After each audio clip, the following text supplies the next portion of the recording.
Hello दोस्तों, आज की एपिसोड में देखेंगे कमांडर जू जेंग जोंग को रोनिन संगठन के लोगों से फाइट करने के लिए भेज पाते हैं या नहीं, क्या जोंग उस फाइट में जाने के लिए एग्री होगा या नहीं। और वीडियो पसंद आए तो कृपया लाइक और कमेंट कर दिया करें। जैसा कि लैन सिंचैन वह बता रही थी, डेड सिटी के वह पूरा काफिला और वह पूरा टीम वे सभी गायब हो गए हैं। और कमांडर जू जेंग वह काफी शॉक में थे। वह पूछ रहे थे क्या वे सभी गायब हो गए, और लैन सिंचैन बता रही थी कि हाँ, वे सभी गायब हो गए। हमने उनसे कई बार संपर्क करने की कोशिश की लेकिन संपर्क नहीं हो पाई, और सैटेलाइट के माध्यम से हमने तो पूरा त्यानाई शहर को खोज लिया है, वहाँ पे भी उन लोगों के कोई नामो निशान भी नहीं है। तभी कमांडर जू जेंग पूछ रहे थे वे सभी गायब होकर क्या करना चाहते हैं, क्या वे विद्रोह करना चाहते हैं, और वास्तव में क्या डेड सिटी के म्यूटेंट्स क्या इतने मूर्ख हैं। और तभी कमांडर जू जेंग पूछते हैं आपने त्यानाई सिटी के लोगों से संपर्क किया है। लैन सिंचैन वह चौंक गई। वह कहती है कि नहीं, वास्तव में तो हम लोगों ने उनसे संपर्क नहीं किया है, और वास्तव में तो ज़ॉम्बी क्राइसिस की वजह से त्यानाई सिटी के तो बहुत सारे लोग मारे गए हैं, उनकी पावर कम हो गई है, इसलिए वे सभी डेड सिटी के इतनी बड़ी फोर्स को तो नहीं मार सकते ना।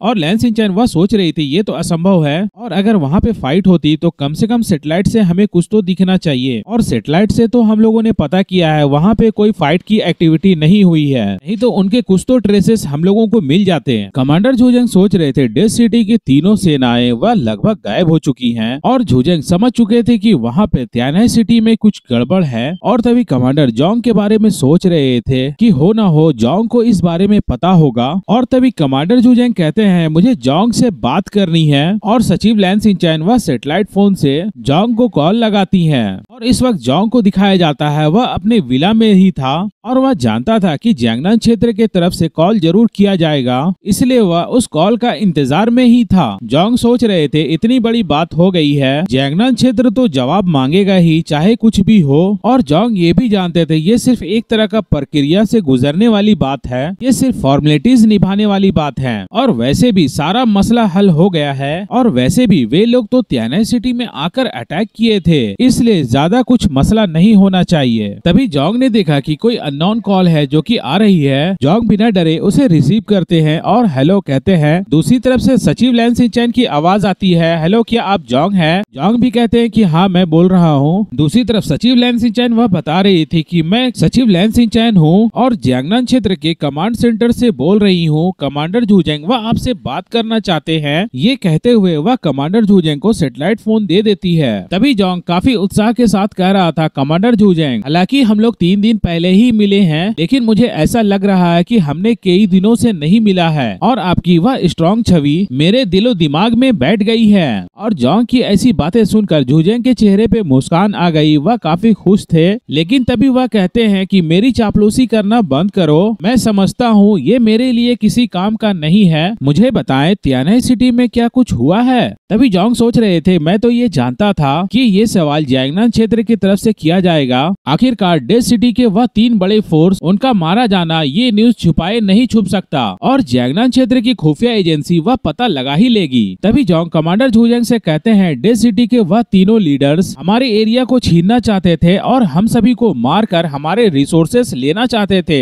वे सभी अपनी पूरी फौज के साथ हम लोगों पे हमला करने आए थे, और हम लोगों ने उन्हें काफी समझाया, लेकिन फिर भी वह अपनी फौज को लेकर आ गए थे, और अंत में हम सभी को फाइट करना पड़ा, और पूरा त्यानाई सिटी हम लोग मिलकर उन सभी को खत्म कर दिए। उन सभी घुसपैठ को रोकने के लिए हम लोगों ने मिलकर काम किया, अपनी पूरी जानकारी और पूरी ताकत और पूरी एक्सपीरियंस को लगा दिया। सभी ने अपनी जान पे खेलकर उन सभी दुश्मनों को मार डाला। तभी कमांडर जू जेंग कहते हैं कि रुको रुको रुको, 1 मिनट रुको, आपने तो पूरी स्टोरी ही बना दी है।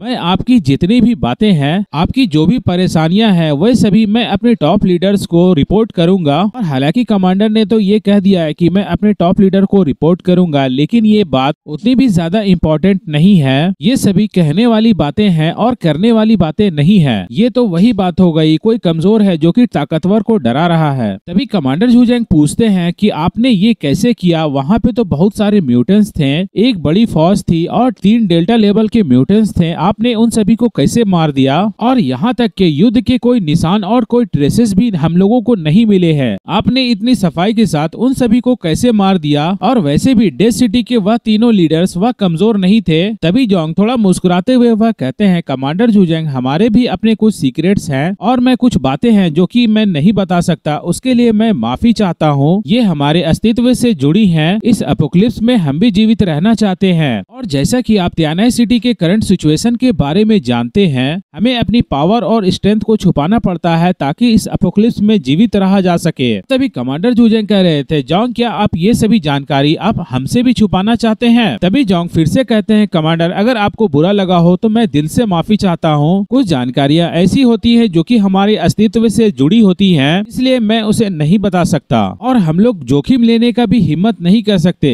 तभी कमांडर जूजेंग वह थोड़ी देर खामोश हो जाते हैं। वह कहते हैं कि बात सिर्फ इतनी है कि मैं इस बारे में जानने के लिए थोड़ा उत्सुक था। तभी जोंग सोच रहे थे, कमांडर जूजेंग वह शांत तो नहीं रहने वाले, वह इस मामले में जांच करेंगे। और जोंग भी समझ चुके थे कि अगर कमांडर पता भी करते हैं तो थोड़ा वक्त लग सकता है, क्योंकि कोई सोच भी नहीं सकता तियानाई सिटी में कोई ऐसा भी व्यक्ति है जो कि इतने जल्दी इतने लोगों को मार दे। क्योंकि जियांगनान क्षेत्र तो ये समझते हैं कि वही है जो कि पावरफुल म्यूटेंट्स को पैदा कर सकते हैं और वे सभी समझते हैं कि भले ही दूसरों के पास एबिलिटीज हो, लेकिन उनके पास में एबिलिटीज के साथ साथ बैटल एक्सपीरियंस भी है। तभी कमांडर जूजेंग वह कुछ सोचते हुए वह कह रहे थे, जोंग, आपको अगले 2 दिन में यहाँ पे आने होंगे। मैंने आपके लिए कुछ काम सोच कर रखा है जो कि आपको करने हैं। तभी जोंग कहते हैं कि क्या मुझे फिर से वहाँ पे आना होगा? और तभी जोंग बता रहे थे, हमने तो अभी बहुत बड़ी फाइट लड़ी है, इसलिए अभी हम लोग थोड़ा व्यस्त हैं और यहाँ पे बहुत कुछ काम है जो कि हमें करने हैं। और तभी कमांडर जूजेंग वह कह रहे थे कि आपको सभी के साथ आने की जरूरत नहीं है, आप अकेले भी आ सकते हैं। और तभी कमांडर सोच रहे थे कि इस बच्चे को हमने बहुत ही कम आंका है, इसमें बहुत सारी खूबियां छुपी हुई हैं जो कि हम लोगों ने नहीं देखे हैं। ये लड़का अपनी पावर को भी अच्छी तरह से छुपा सकता है। इस बार लिनहाई सिटी सभी टीम के साथ इसे भी ले जाना चाहिए और कम से कम वह तो डिफेंस काफी अच्छा करता है, जिसके वजह से वह इन्वेस्टिगेशन टीम में शामिल होने के लायक है, इसलिए वह उस टीम में काफी मददगार हो सकता है। और जोंग सोच रहे थे, मुझे तो ऐसी परेशानियों से नफरत है। तभी वह पूछते हैं कि कमांडर जूजेंग, मैं क्या पूछ सकता हूँ? मुझे ब्लेज़र्ड सिटी बुलाने का क्या कारण है? जोंग दुश्मनों के बारे में जानना चाहता था ताकि वह तैयार हो सके। तभी कमांडर जूजेंग वह बताते हैं कि लिनहाई सिटी में हम लोगों ने जितने भी 10 टीम मेंबर्स को भेजा था वे सभी मारे गए हैं। तभी जोंग काफी शौक में थे। वह कह रहे थे, क्या वह सभी 10 टीम मेंबर मारे गए? वे सभी तो डेल्टा लेवल के म्यूटेंट्स थे और लिनहाई सिटी में जाकर फाइट करने की हिम्मत रखने वाला कोई भी म्यूटेंट्स वह कमजोर नहीं था। जोंग सोच रहे थे और वह समझते थे कि लिनहाई सिटी का मुसीबत वह काफी बड़ा मुसीबत है, लेकिन फिर भी उन्होंने ये एक्सपेक्ट नहीं किया था कि 3 दिन के अंदर वे सभी मारे जाएंगे।